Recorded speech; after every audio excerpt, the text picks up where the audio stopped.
अल्लाह अल्लाह, क्या बतलाओ मेरे दोस्तों, क्या ज़माना आ गया है। आज का इंसान, हर इंसान अपने नेक अमाल को बताना चाहता है, दिखाना चाहता है। रमज़ान आ गया तो देख लीजिए, अगर कोई इंसान किसी गरीब को किट दे रहा है, रमज़ान के महीने में 1 महीना का राशन दे रहा है, तो उसकी सेल्फी लेकर के लोगों को बताता है और तशहीर करता है। लोग हज और उम्रा करने चाहते हैं, वहाँ से खाने काबा के पास ठहर करके सेल्फी उतार करके भेजते हैं कि देखो मैं हाजी बन गया, मैं उम्रा कर लिया।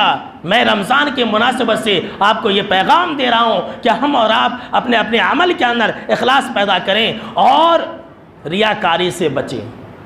रियाकारी जानते हैं, बहुत ख़तरनाक चीज़ है, बहुत ख़तरनाक चीज़ है। कितनी ख़तरनाक चीज़ है, इसको समझने के लिए आप जो है ये हदीस सुन लीजिए।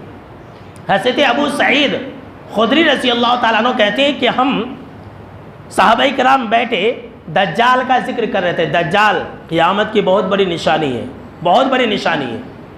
दज्जाल का जिक्र कर रहे थे, इतने में आप सल्लल्लाहु अलैहि वसल्लम आए और पूछा कि ए सहाबा, तुम लोग किस बात का तज़किरा कर रहे हो, किस बात की डिस्कस चल रही है? तो सहाबाए किराम ने कहा कि हम दज्जाल के बारे में जिक्र कर रहे हैं। जनाब मोहम्मद अरबी सल्लल्लाहु अलैहि वसल्लम ने उसी मौके से बयान फरमाया, क्या लोगों, क्या मैं तुम्हें एक ऐसी चीज़ के बारे में ना बतला दूं जो मेरे नज़दीक तुम्हारे लिए दज्जाल से भी ज़्यादा ख़तरनाक है? अल्लाह की पनाह, अल्लाह अकबर। सहाबाए किराम ने कहा क्यों नहीं? तब जनाब मोहम्मद अरबी सल्लल्लाहु अलैहि वसल्लम ने कहा वह है अश्शिरकुल खफ़ी, छुपा हुआ शिर्क। वो छुपा हुआ शिर्क क्या है? रियाकारी है।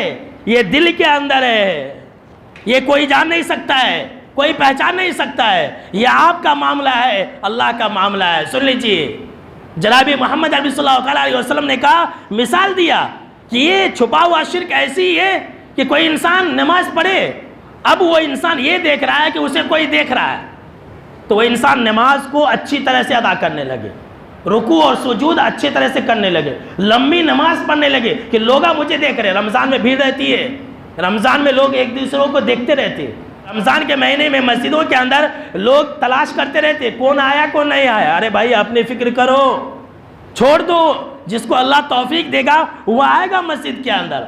अगर कोई आपको देख रहा है और आप जो है अच्छी तरह से नमाज पढ़ रहे हैं तो गए ज़ीरो, रियाकारी आ गई। आप लोगों को देखा करके कुरान मजीद की तिलावत कर रहे हैं तो गया। ये दज्जाल से भी ज़्यादा ख़तरनाक है।